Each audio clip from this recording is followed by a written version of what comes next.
Joel, thank you very much. Let's pick up here. The South African Federation of Trade Unions wants Eskom to fire its Chief Operating Officer, Jan Oberholzer. This comes after a media report that he is a shareholder in one of the companies that defrauded the power utility of nearly 114 billion rand.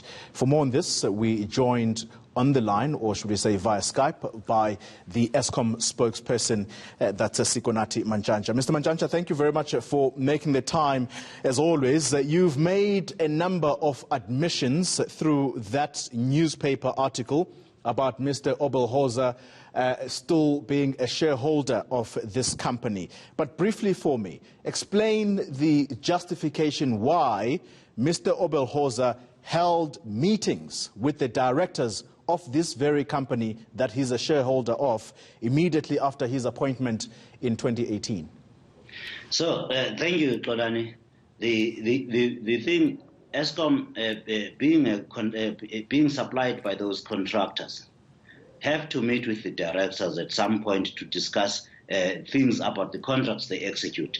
The rules at Eskom is that nobody will meet privately with any supplier. Mm-hmm. And in this instance, Mr. Oberholzer, together with the chairman and acting chief executive of Eskom at the time, Jabulani Mabuza, and the head of legal, Bartlett Heu, and the head of the Kusile power station on the two different meetings, they met to discuss these contracts. Mm-hmm. So there's absolutely nothing wrong with Eskom officials. Mm. As long as the rules are observed, nobody is allowed to meet alone with All right. Okay, Mr. Manjanja, let me bring in this question then. Are we certain that it was only two meetings, and in those instances, Mr. Oberholzer was accompanied by the Eskom executives, as you mentioned them? Were there no other meetings that took place beyond these two? Yes, Tony, Mr. Oberholzer assures me, together with his diary, that he only met with these executives in the meetings I have mentioned with the two other people. Mm. Now, I see the article in the Sunday Independent says they have photographs of him meeting with people alone. We would really appreciate to get that kind of evidence, and if anyone can make it available to Eskom, and indeed, we will pursue that. But more importantly, if anyone has got any evidence of wrongdoing on the part of not only Mr. Oberholzer, but anybody that works at Eskom, we will definitely welcome that. And they need to go to the law enforcement agencies and lay charges of corruption. Right. Okay, let's get through these two important points before I let you go. A fallout between Mr. Oberholzer and a junior employee or colleague within the Eskom executive has now happened, and this is after this junior colleague reported Mr. Oberholzer for alleged corruption. Now, what's strange here, Mr. Manjanja, is that the junior who reported Mr. Oberholzer is being offered a settlement package to walk away. Why is that? Again, Mr. Mgambi, at Eskom we do not have evidence of the gentleman being offered a settlement package. What we do know is that there was 400 million rands that was made available to all employees who want to leave the organization, and that process is still underway. By the end of the month, people who may have chosen to leave will leave. Eskom's rules are quite clear about that VSP, that nobody will be offered, nobody will be coerced so into accepting this. So we have no record of of this gentleman that I'm not going to name being offered any severance package.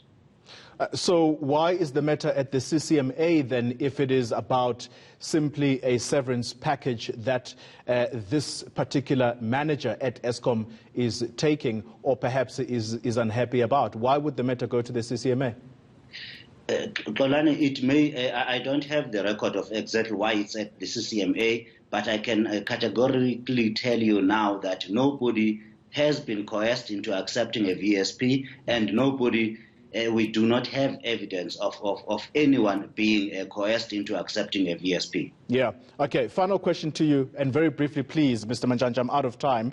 There's a specific company that was brought from the US to, quote unquote, stop load shedding. What's the name of this company, and how much money has been paid to them thus far? The contract that we were made to answer by the Sunday Times was of a company called Black and Veatch, whose contract was signed in September 2007. Mr. Oberholzer worked at Eskom until the 31st of December 2008. When he left, that contract had been approved and signed by the board, and the value was 2.4 billion rand. He only came back in 2018 at the invitation of the board, and that contract we're talking about today, clearly, is 15 billion rand. Mr. Oberholzer, and these are the questions that the Sunday Times the Sunday Independent did not talk to. Mr. Oberholzer, 10 years he left, and he left a contract with paper trail at 2.7 billion rand. 10 years later, he was headhunted by the board, led by Jabu Mabuza, and he joined in July 2018.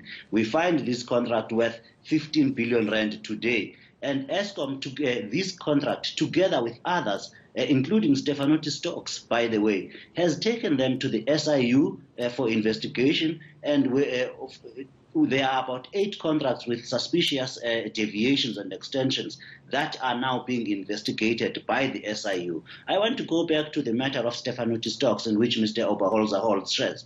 Every year, every Eskom director declares their interests in a register, and that gets signed off by the chairman.